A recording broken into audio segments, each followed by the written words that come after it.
Internasional 2023. Sebelumnya dari pemaparan sampai tanya jawab oleh para panelis pada hari ini, Pak Anies Baswedan seringkali menyebutkan kata kesejahteraan dalam jawaban maupun pemaparannya.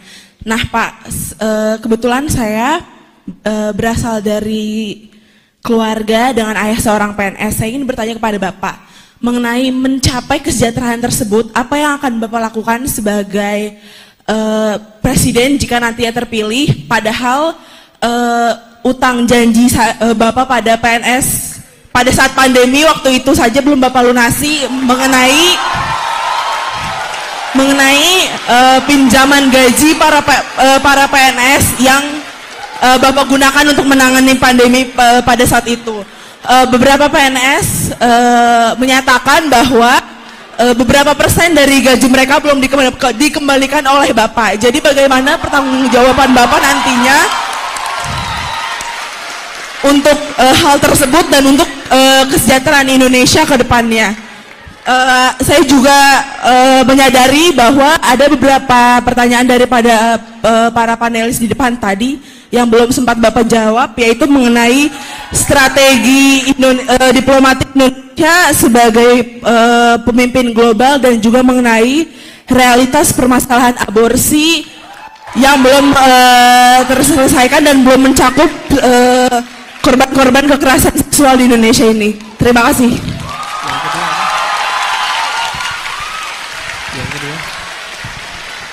Yang kedua tadi apa yang global ini?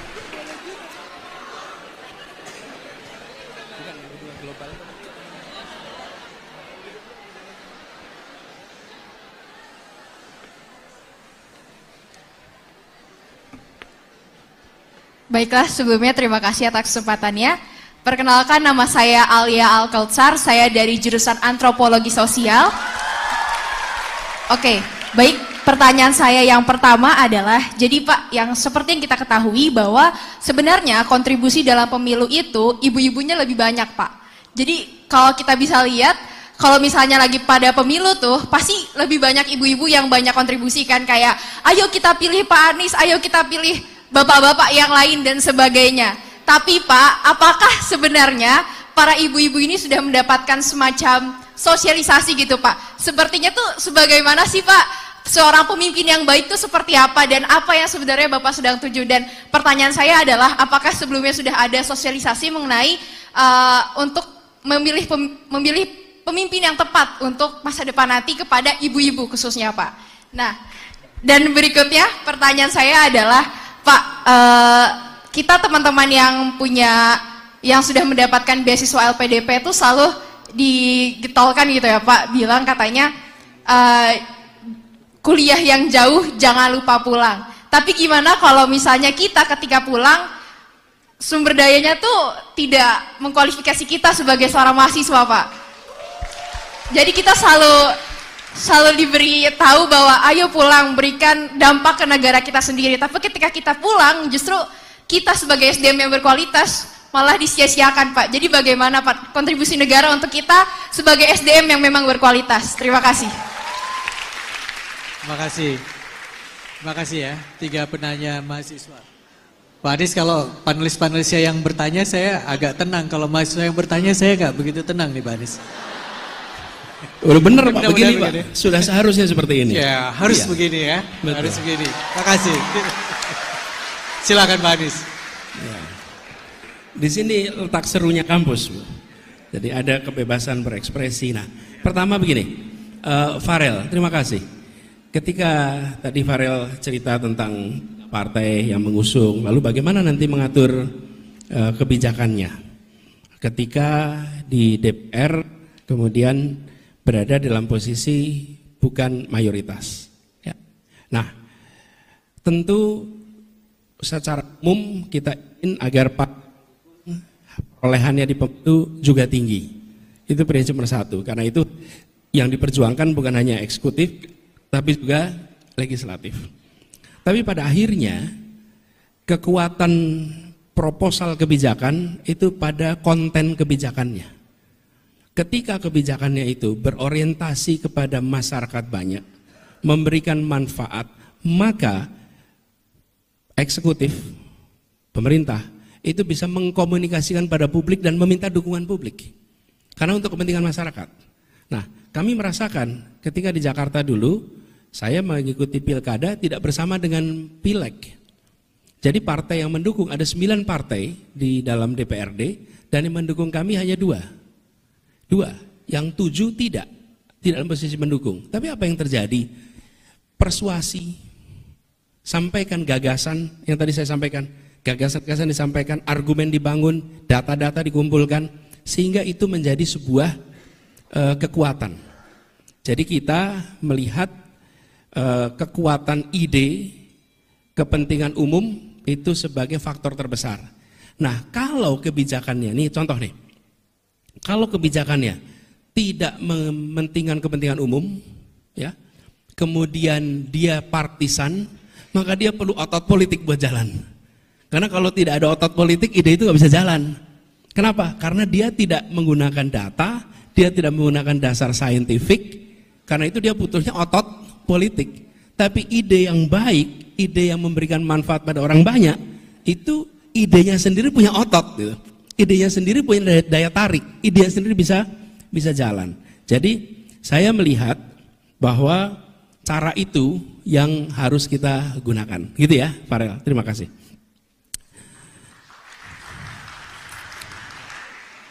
Jadi, nah kemudian pertanyaan yang kedua dari namanya Septi ya, Septi, terima kasih atas pertanyaan itu. Saya ingin ceritakan bagi yang tidak tahu konteksnya tentang pertanyaan gaji ASN PNS yang ditahan. Bicara kesejahteraan, bicara ini. Saya ingin sampaikan, ketika terjadi pandemi, maka pemerintah daerah, termasuk pemerintah pusat, harus melakukan penggeseran anggaran. Untuk apa? Untuk membantu penanganan COVID. 2 aspek. Aspek kesehatan dan aspek jaminan sosial. Kenapa jaminan sosial? Karena warga diminta untuk di rumah. Dengan warga diminta untuk di rumah, maka mereka tidak bisa banyak sekali warga yang tidak punya pendapat rutin. Mereka yang pendapatannya harian otomatis hilang pendapatannya. Yang pendapatannya bulanan, mereka masih bisa mengandalkan gaji, pekerjaannya masih dipertahankan. Ya. Nah, di Jakarta, jumlah penerima bantuan sosial di Jakarta itu jumlahnya 900.000 yang normal. Ketika terjadi pandemi, maka tukang bakso tidak jualan, kaki lima tidak jualan, nggak jualan, semua itu berada di rumah.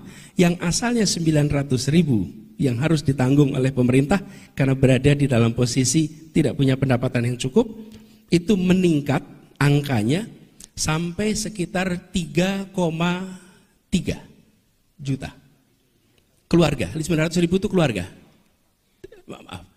1,6 juta, 1,6 juta yang harus ditangani. Saya coba cek datanya sebentar ya, supaya tidak keliru. Jadi, ketika kemudian jumlahnya melonjak, saya beri tahu angka ini karena bergeser. Kalau nggak salah di awal itu 2,4, sesudah itu menjadi 1,6, karena kemudian ada penyesuaian terkait dengan perubahan kondisi mereka. Nah, Anda bayangkan, ketika bantuan sosial yang 900.000 itu, 900.000 keluarga terima, lalu berubah menjadi 2,4 juta yang harus terima. Itu artinya 2/3 penduduk Jakarta harus diberi uang oleh pemerintah, harus diberi bantuan sembako oleh pemerintah. Oke.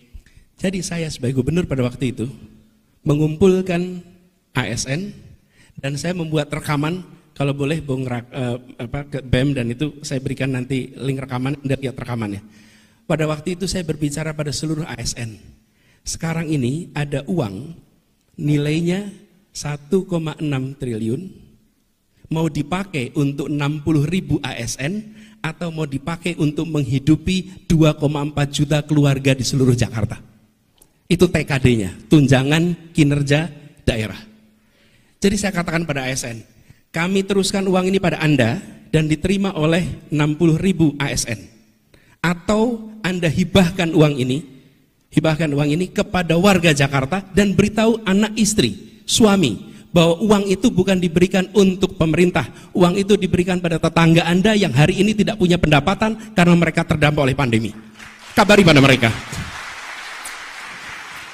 Kabarkan pada mereka bahwa ini adalah bantuan sosial dari Anda untuk mereka. Jadi ini bukan uang potongan, bukan dipotong untuk kredit, bukan. Ini adalah Anda diminta untuk mengurangi dan bukan gajinya, tapi tunjangan kinerjanya. Dan di Jakarta, tunjangan itu cukup besar. Jadi kalau Anda masuk ke Jakarta, itu fresh graduate, nilainya bisa 19 juta. Bisa lebih tinggi daripada perusahaan-perusahaan lain. Apa? Kita membutuhkan bantuan ini untuk memberikan, karena kita nggak. Jadi dibagi dua. 25% dihibahkan, 25% ditahan dan dikembalikan ketika anggaran kita sudah kembali. Oke? Jadi 25% itu hibah, memang diberikan. Potongnya 50%. Lalu 25% langsung tidak dikembalikan, 25% dikembalikan. Nah, jadi pemotongan itu bukan pemotongan untuk beli alat kesehatan, bukan pemotongan untuk vaksin, itu pemotongan jadi beras, yang menjadi gula, yang menjadi sembako bagi tetangga-tetangga para ASN yang ada di Jakarta. Itu sebabnya di awal, Prof. Haji, di awal ASN itu menolak ketika mendengar kabar pemotongan, karena mereka terbiasa pemotongan untuk aktivitas-aktivitas macam-macam. Setelah dijelaskan bahwa ini langsung untuk sembako, saya katakan pada mereka, lihat dada Anda, di situ ada tulisan abdi negara. Jalankan tugas sebagai abdi negara, berikan 50% itu karena Anda adalah yang terdepan untuk merawat Indonesia kita. Oke? Nah, 25% harus dikembalikan. Kapan dikembalikannya? Ketika APB DKI Jakarta sudah kembali. Kenapa? APBD kita 80 triliun, kontraksi, kehilangan kehilangan tinggal 48%, kehilangan 52%. Anda bayangin, tidak pernah ada dalam sejarah. Dan saya merasa bersyukur sekali, Tuhan mentakdirkan saya menjadi pemimpin di Pemprov DKI Jakarta ketika menghadapi hantaman yang luar biasa itu. Itu pengalaman menghadapi sebuah krisis yang beyond imagination. Kalau Anda, Pak Rektor, Pak Dekan menerima atau hilang 50%, apa yang dikerjakan coba? 50% hilang coba. Saya bersyukur Tuhan mentakdirkan itu. Dan ini adalah bentuk-bentuk kekayaan pengalaman. Dan sekarang pelan-pelan uang itu harus dikembalikan. Karena hilangnya itu banyak, bayangkan 80 triliun, kehilangan 52%, pelan-pelan itu kembali. Jadi bagi ASN yang hari ini belum terima, it's a matter of time uang itu akan dikembalikan. Begitu APBD-nya kembali, uang itu dikembalikan. Tapi ingatlah bahwa uang itu dikembalikan semata-mata karena dulu dipakai untuk menghidupi tetangga Anda yang tidak bisa makan, tidak cukup pendapatan karena terdampak oleh COVID. Itu ceritanya. Kemudian yang kedua, yang tadi belum dijawab, itu terkait dengan global itu apa ya tadi global itu Pak? Satu itu yang tadi value based. Value based, strategi diplomasinya itu value based. Kemudian ke depan kita tunjukkan posisi kita.